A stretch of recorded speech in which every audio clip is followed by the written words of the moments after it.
Buenos días, profesora. Buenos días, compañeros. Somos integrantes del grupo número 2 del curso Introducción al Derecho. Y en esta oportunidad vamos a hablar sobre la constelación normativa, su derecho privado, su derecho público y su ramos. ¿Qué es la constelación normativa? La constelación normativa es el conjunto de sistemas normativos que rigen la vida del hombre en un determinado tiempo, lugar y cultura social. También hablaremos sobre sus sistemas de la constelación normativa, que tenemos al sistema de normas éticas, al sistema de normas religiosas y al sistema de trato social. En el sistema de normas éticas, este es el conjunto de principios del obrar humano, los cuales determinan los fines de la vida y la acción humana. En el sistema de normas religiosas, como bien sabemos, esto existe en todas las comunidades, ¿no? Desde la aparición del hombre en la superficie terrestre. En el sistema de normas de trato social, como bien sabemos, este nos permite una vida amena y cordial, ¿no? Su existencia nace de la convivencia y la oportunidad. Las normas sociales se transforman en normas de derecho de tres maneras. Son formas de comportamiento arraigadas, se podría decir, a la tradición o a la imitación a partir de la interrelación social. También mediante los protocolos de diplomacia y actuación oficial. También mediante los deberes de policía. Y por último, mediante criterios de Gracias. Continuando, tenemos el sistema de normas éticas. Este es el conjunto de principios como fundamentos del obrar humano. Su objetivo es la acción de vida, determinando los fines de la voluntad y la acción humana. Estas representan el punto de vista plenario y el criterio normativo absoluto para justificar una acción, realización de los fines y destinos auténticos del hombre. Asimismo, con esto también tenemos el derecho y la moral.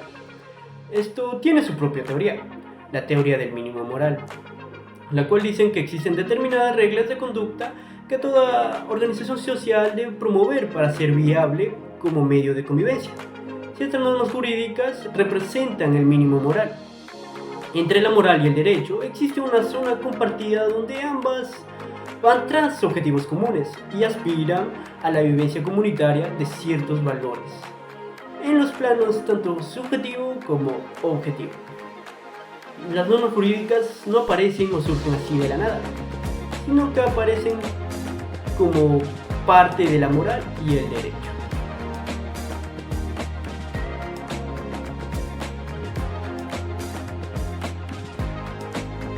Bien, hablemos de derecho público. Como sabemos, el derecho tiene dos grandes ramas. Una es el derecho público y la otra el derecho privado. El derecho público, a diferencia del derecho privado, es superior, ya que en esta interviene el Estado, utilizando todas sus prerrogativas. El objetivo del derecho público es regular los vínculos que se establecen entre los individuos y las entidades de carácter público. Mi nombre es Bianca Salas y prosiguiendo con la exposición de mis compañeras, en esta oportunidad les vamos a hablar sobre el derecho penal. Está junto a los derechos sociales. Engloba los derechos sociales. El derecho penal es un conjunto de reglas jurídicas que regulan el comportamiento delictivo. Entre su principal objetivo está el mantenimiento del orden jurídico y su restauración a través de la imposición y ejecución de la pena. Entre sus ramas tenemos el derecho adjetivo, el derecho subjetivo o procesal penal. Entre sus elementos de estudio están la delincuencia, que es en lo general, digamos en lo social, el delito, que es digamos en lo particular, que es el acto que realizan. Está la sanción es la imposición de la pena a través del juzgamiento en el Poder Judicial o a través del Estado. Entre sus principios del derecho penal tenemos el primer principio, que es el ne bis in idem. Esto quiere decir que no se le puede imputar dos veces a la persona en el mismo proceso, o sea, después que se haya realizado el fallo. O sea, este principio nos ayuda a evitar, como les dije anteriormente, que la persona sea juzgada dos veces por el mismo hecho. Tenemos el principio también de la mínima intervención del Estado. Esto nos quiere decir que el Estado debe intervenir siempre y cuando se estén afectando los derechos sociales. Y la intervención sería mínima con la imposición de la pena a través de sus órganos. Tenemos el principio de la lesividad. Este principio nos dice que se va a juzgar a través, digamos, de la imposición de la pena, pero digamos teniendo en cuenta la gravedad de las lesiones presentadas. También tenemos el principio de la legalidad. Este principio nos habla sobre las sanciones que da el Estado con, digamos, al imputado por la comisión de una pena, de un delito. Digamos, una persona que viola, le van a dar la pena de una persona que viola, ¿no? O sea, lo van a juzgar a través de ese ámbito. También tenemos el principio de la razonabilidad. Este principio nos dice que la imposición de la pena va a ser objetiva, va a ser transparente con el hecho o el delito cometido. Y bueno, coloquialmente decimos que todos los caminos llegan al derecho penal. Y si bien es cierto, ¿por qué? Porque a través de todos los procesos que se le abre a un imputado, ya sea en cualquier rama del derecho, ya sea privado o público, en todas sus ramas, si uno incumple, o sea, el imputado incumple uno de esas situaciones, por así decirlo, o un claro ejemplo del derecho de familia, cuando un imputado no pasa la manutención de su hijo, entonces ya se estaría abriendo un proceso penal y estaría llegando al derecho penal. Bueno, eso es todo respecto al derecho penal y le damos pase a mi siguiente compañera para que nos siga explayando sobre la constelación normativa. Eso es todo, gracias. Derecho tributario.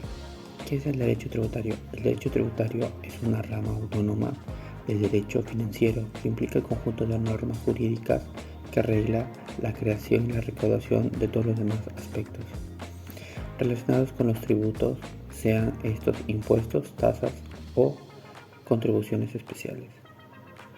Nuestro sistema tributario, cuando hablamos de sistema tributario, nos estamos refiriendo al conjunto de normas jurídicas que establecen tributos y los que los regulan los procedimientos y deberes formales necesarios para hacer posible los flujos de tributos al Estado. El derecho tributario tiene dos ramas, las cuales son el derecho tributario especial y el derecho tributario general. ¿Qué es el derecho constitucional? Es una rama del derecho público dedicada al estudio de los preceptos fundamentales, principios, conceptos y leyes que determinan la existencia y funcionamiento de un Estado nacional, normalmente establecido en el contenido de una Constitución nacional o Carta Magna. El derecho constitucional se interesa igualmente en lo que refiere a las formas posibles del Estado y también del gobierno, y sobre todo en la regulación de los poderes públicos, los vínculos que estos establecen con la ciudadanía y los derechos fundamentales que a los individuos otorga el marco jurídico de un Estado. En conclusión, tiene como un objetivo primordial al mantenimiento del Estado de Derecho y de las leyes fundamentales del ser humano. Para ello propone generalmente la división y autonomía de los poderes públicos, que cumplen funciones de limitación y vigilancia recíproca, tanto como la soberanía nacional de los estados nacionales, que dan a sus respectivos textos constitucionales la última palabra en materia jurídica y no los intereses de otras naciones más poderosas. El origen e historia del derecho constitucional. La existencia del derecho constitucional como una disciplina jurídica autónoma no pudo existir. Como es evidente antes que aparecieran las constituciones modernas en tanto acuerdos jurídicos comunes para gobernar la vida de un Estado-nación, por lo tanto su nacimiento coincide por lo general con la Constitución británica del siglo XVIII, ampliamente estudiada por el barón de Montesquieu, uno de los más importantes escritores y juristas de ilustración francesa. Eso no quiere decir que no existieran antecedentes históricos. En la antigüedad clásica hubo las leyes fundamentales de la Grecia antigua, estudiadas por filósofos de la talla de Aristóteles y de Platón, quienes lo distinguían de las demás leyes en sus tratados. Igualmente, en tiempos de Imperio Romano se firmó la Constitutio Romana en el año 824 entre el rey Lothar de Italia, coemperador, junto con su padre Luis Piadoso desde el 817, y el Papa Eugenio II, estabilizando la pugna de poder entre el imperio y el papado. La importancia del derecho constitucional es sumamente importante, ya que establece un límite para los gobiernos, restringiendo las facultades que dispone el poder político y obligando a adecuarse a las normativas legales escritas en la Carta Magna. Ningún poder transitorio, por mayoría que sea, tendría que poder contravenir a la Constitución misma, y en el derecho constitucional juega con un papel clave. Por lo tanto, esta rama del derecho garantiza los derechos del pueblo, defendiendo sus intereses de las voluntades por el poder gubernamental. Las ramas del derecho constitucional.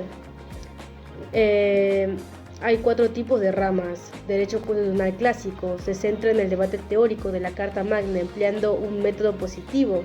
Derecho constitucional comparado realiza un cotejo de los diferentes textos constitucionales posibles y de sus modos de aplicación, resaltando diferencias, semejanzas y contrastes. Derecho constitucional general se preocupa por el literario y los conceptos del pensamiento jurídico en torno a la Constitución, es decir, la materia abstracta de la misma. Derecho constitucional nacional se ocupa de la perspectiva histórica, los casos jurídicos puntuales de la historia constitucional de una nación o de todas las naciones. Gracias. Derecho político. Antes de hablar en concreto de derecho político, deberíamos hablar un poco del derecho constitucional para que entiendan la relación que tiene con el derecho político. El derecho constitucional, como sabemos, que tiene un objeto de estudio, que es la constitución política de un país, que se basa en los derechos tanto civiles como políticos, en los derechos civiles del individuo y los derechos políticos de los ciudadanos. Ahora vamos a la parte del derecho político. El derecho político tiene más como objeto de estudio al Estado, pero no solo a este, sino que también a sus orígenes, su evolución y los fines del Estado. Todo en concreto viene a ser la organización y funcionamiento del Estado de Derecho. Esto quiere decir que está basado en las normas jurídicas en la democracia. Entonces, esas normas jurídicas tienen que estar bajo el mandato y lineamiento de la Constitución política. Es por eso que el derecho constitucional y el derecho político trabajan muy de la mano. El derecho político abarca al gobierno, a las instituciones políticas, a los deberes y derechos del Estado y también a la organización del Estado. El derecho político es importante porque este nos ayuda a comprender las nuevas democracias que vienen existiendo y la relación que éstas van a tener con el poder político y las sociedades.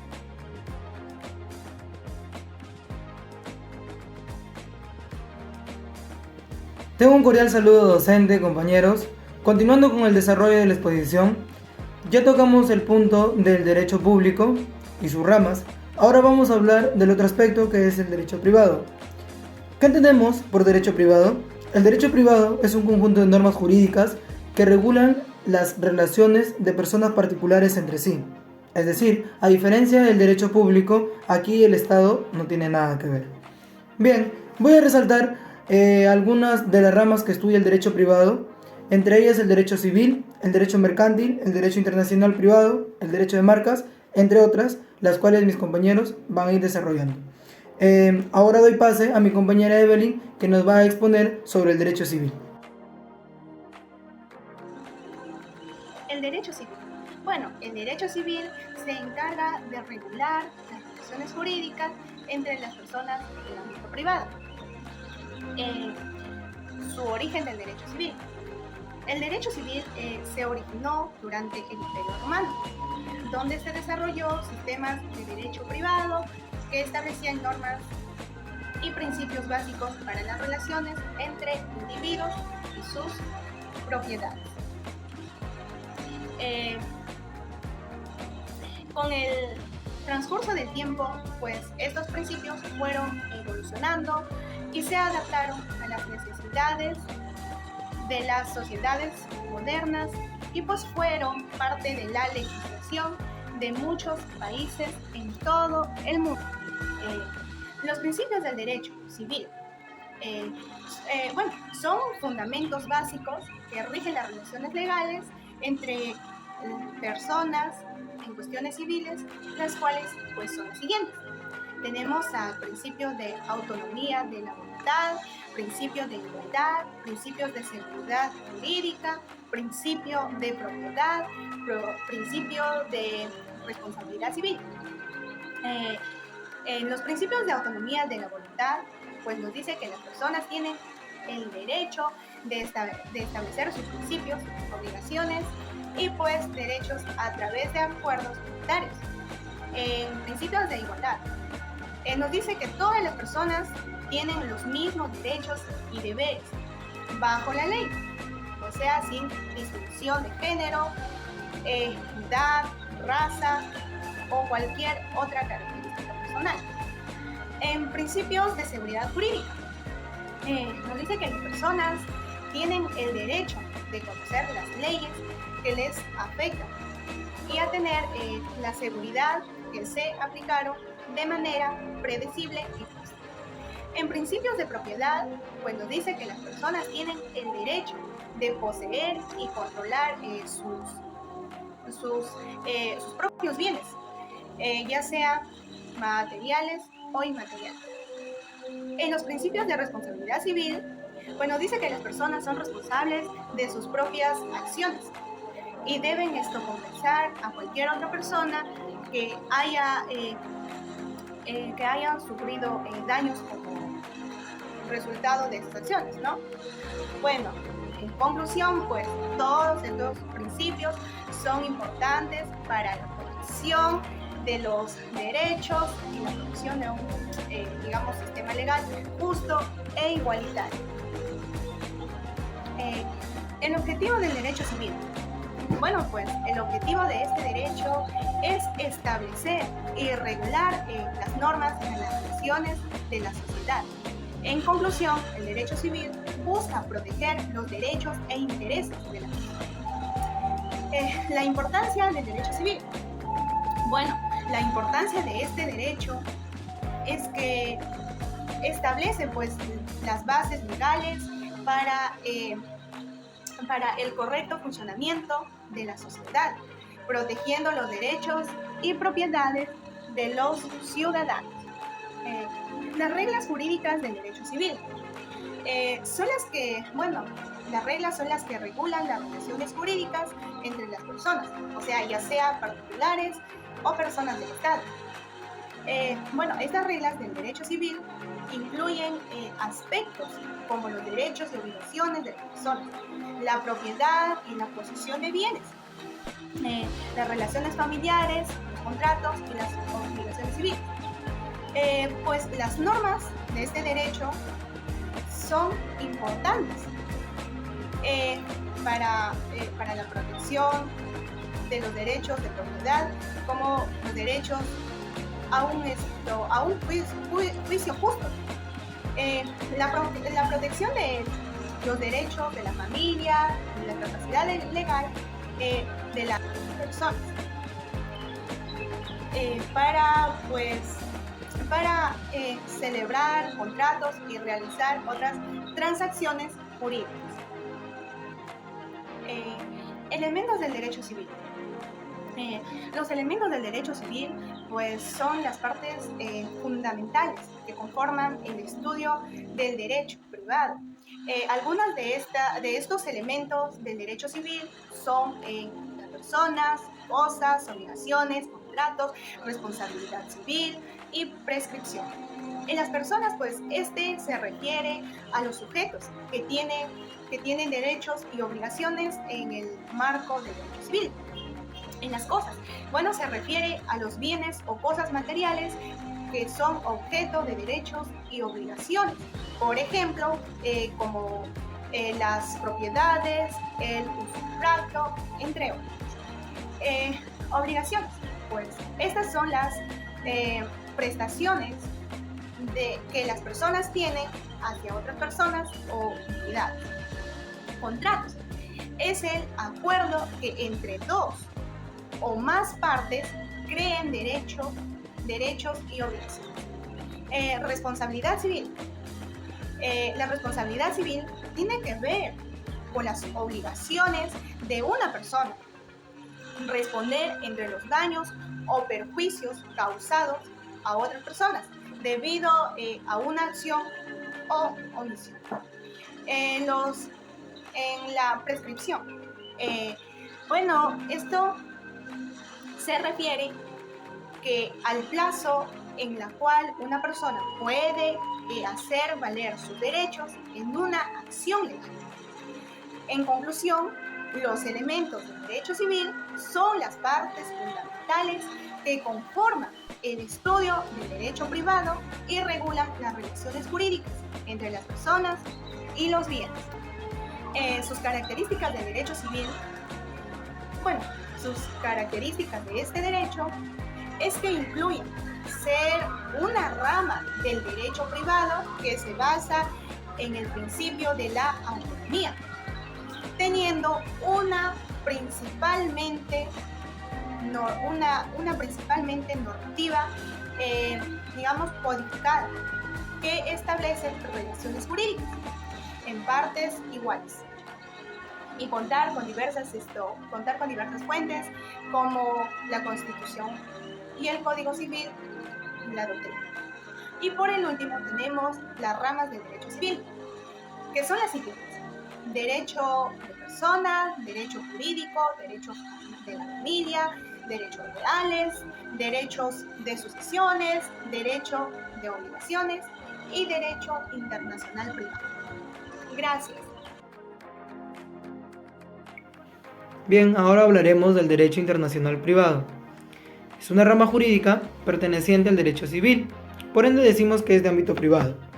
Asimismo, este derecho se encarga de regular las relaciones o actuaciones de personas físicas o jurídicas cuando tienen algún conflicto internacional, es decir, cuando no se encuentran en su estado y tienen algún problema. Son relaciones internacionales privadas cuando hay un elemento extranjero relevante. ¿A qué nos referimos con este elemento? Puede ser el matrimonio, la nacionalidad, el domicilio o algún contrato de compra y venta, entre otros, ¿verdad?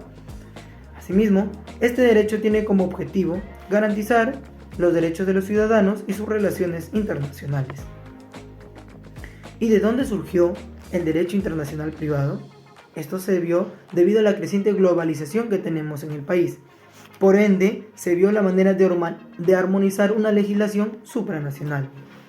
Entonces, nos preguntamos, ¿por qué es tan importante el derecho internacional privado hoy en siglo XXI? Bueno, por la avalancha de relaciones internacionales privadas que vienen atravesando las fronteras de nuestro país día a día. ¿Y esto qué genera? Un tráfico jurídico internacional. Entonces es aquí donde este derecho entra a atenderlas. ¿Pero de qué forma? Bueno, entonces ahora nos preguntaremos dónde encontramos nuestras normas del derecho internacional privado. Las encontramos en dos libros. El primero es en el Código Civil, en el libro 10. El segundo libro donde podemos encontrar estas normas podrían ser en los convenios internacionales que son ratificados por nuestro país. ¿Y qué nos dice aquí el derecho internacional privado? Aquí nos habla de cuál es la ley aplicable, cuál es el juez competente y los pasos a seguir para reconocer y ejecutar una sentencia extranjera en nuestro país, Perú. Muchas gracias. Continuando con el derecho privado, tengo a mi cargo el derecho canónico. La palabra canon viene del griego, que quiere decir regla, norma o medida. Esta es una ciencia jurídica que conforma una rama dentro del derecho, cuya finalidad es estudiar y desarrollar la regulación jurídica de la Iglesia Católica. Bajo esta definición tenemos tres conceptos que han conformado controversia a lo largo de la historia hasta nuestros días, los cuales serían su finalidad, su carácter jurídico y su autonomía como ciencia. Y la Iglesia Católica está dotada desde sus inicios de una organización propia y de un ordenamiento jurídico específico. Ese sistema de derecho es comúnmente conocido como el derecho canónico, haciéndole alusión así a una de sus principales fuentes normativas, las cuales son los cánones y los acuerdos conciliadores. El derecho canónico constituye un ordenamiento jurídico que cuenta con sus propios tribunales, abogados, jurisprudencia, dos códigos completamente articulados e incluso con principios generales del derecho. Los cánones conciliadores se complementan con decretos papales y juntos se recogen o se recopilan en el código llamado Liber Extra o el Liber Sextus o las Clementinas en su defecto. El Código de Derecho Canónico Codex Iuris Canonice, que rige actualmente, fue promulgado por el Papa Juan Pablo II. Este código de derecho canónico solo estaba en vigor para la Iglesia Católica del rito latino. Esto hace entender que aplicaba para toda Latinoamérica. Así que el Perú obviamente está dentro de esta, siendo nuestro país un país declarado católico, teniendo una gran cantidad de creyentes fieles a lo largo de nuestro territorio. Comúnmente podemos ver a personas acudiendo a las iglesias a exigir el derecho canónico o comúnmente conocido justicia divina. Eso sería todo.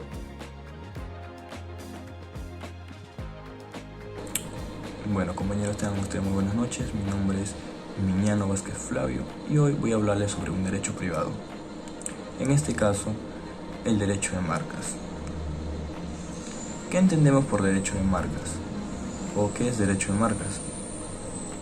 El derecho de marcas, o también llamado derecho marcario, es una disciplina del derecho de la propiedad industrial que establece el conjunto de normas jurídicas relacionadas a la protección de los signos distintivos de una actividad comercial. En este caso, las marcas, ¿no? ¿Por qué decimos que es importante el derecho de marcas? Porque uno, al contar con el derecho de marca, cuenta con exclusividad e impide que terceros comercialicen con productos iguales o idénticos a los de tu marca, ¿no? Y así evita crear confusión entre los consumidores. Un ejemplo: Adidas en 2021 demandó a Thom Browne. ¿Quién es Thom Browne? Thom Browne es un diseñador de moda estadounidense. Adidas creyó que Thom Browne estaba infringiendo su marca de las 3 rayas colocando 4 rayas en sus diseños. Sin embargo, Thom Browne ganó el proceso porque sus abogados argumentaron que no existía ningún tipo de confusión, ya que Thom Browne se dedicaba a hacer ropa de lujo y Adidas era una marca de ropa deportiva. A lo que quiero llegar con esto es que Adidas estaba en su derecho, ¿no?, de querer tomar acciones legales contra Thom Browne, ya que él creía que estaba infringiendo su marca. Y él podía hacer todo esto porque contaba con el respaldo del registro, mejor dicho, el derecho de marcas. Ya para finalizar, ¿cuál es el objetivo del derecho de marcas? El objetivo es dar protección jurídica a los signos distintivos de cada empresa. este caso los logotipos, las marcas, ¿no? Bueno, eso sería todo. Muchas gracias por su atención.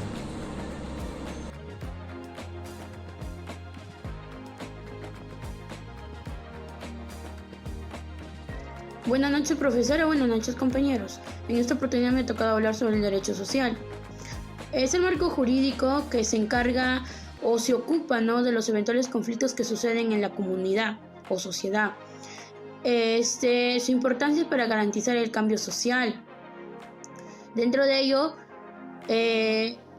ser una sociedad más justa. Aparte también tener la atención y ser indispensables, ¿no?, para que exista la paz social. La comunidad también tiene que ser productiva y organizada.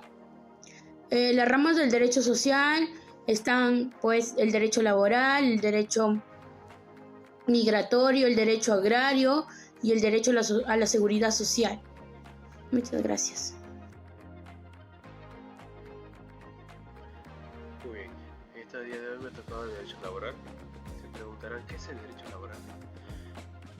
Y este es un conjunto de normas que están dirigidas específicamente para los colaboradores. Sirve para ayudar a llevar una correcta relación entre las empresas y colaboradores. Es un conjunto de normas que los amparan para que las empresas no puedan atropellar y o violentar sus derechos. ¿Qué hace exactamente el derecho laboral? El derecho laboral se encarga de regular las normas jurídicas para que se pueda establecer una correcta relación laboral para garantizar el cumplimiento del contrato por ambas partes, tanto de la empresa como del trabajador.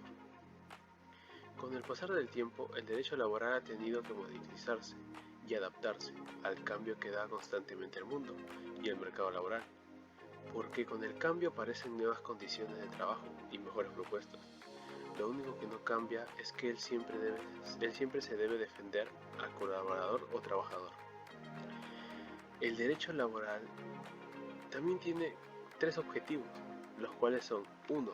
Regular los derechos de ambas partes, tanto de la empresa como del colaborador o trabajador. 2. Regular condiciones laborales que competen el salario, horario, horas de trabajo, tipo de contrato, beneficios laborales, despidos, vacaciones y entre otros. Y por último, debemos ver cuál es la importancia del derecho laboral. Son importantes porque se pone un orden, dado que es obligatorio para cada trabajador o colaborador conocer sus derechos y obligaciones. Debe conocer todo el trasfondo y presta regularizaciones para resolver los conflictos o problemas de la mejor manera dentro del espacio de trabajo. Muchas gracias. El derecho agrario. ¿Qué es el derecho agrario? Es el derecho de los predios rústicos y de las empresas agrícolas. O sea, es el conjunto de las normas jurídicas que regulan la pertenencia. Tipos de derecho agrario. ¿Cuáles son? Son 2. Derecho agrario sustantivo y derecho agrario procesal. Tipos de la propiedad del derecho agrario. Pública, privada, social. Características del derecho agrario. Acá da en reconocimiento al hombre que trabaja la tierra. Tipos de posesión agraria. Son 3. Posesión regular, posesión irregular y posesión legal. La posesión regular es aquella que aúna el justo título y la buena fe. La posesión irregular es aquella donde falta uno o los 2 requisitos anteriores, o sea, de posesión regular. ¿Cuáles son los requisitos de posesión regular? El justo título y la buena fe. Uno de estos y la buena fe. La posesión irregular es aquella donde falta uno o los 2 requisitos anteriores, o sea, de posesión regular. ¿Cuáles son los requisitos de posesión regular? El justo título y la buena fe. Uno de estos puede ser que falte en la posesión irregular. Y la posesión legal es la estipulada por la ley. Sujetos agrarios. Es el término que designa de manera general a aquellas personas a quienes les aplica aplica la legislación agraria. ¿Cómo presentar una demanda agraria? ¿Cuáles son los requisitos necesarios? El tribunal ante el que se promueve, los nombres y domicilio del actor y del demandante, claros y concisos. Lo que se pide o se demanda, expresándolo igualmente en términos claros y concisos y precisos. Los hechos en el que el actor funde su petición, los fundamentos del derecho.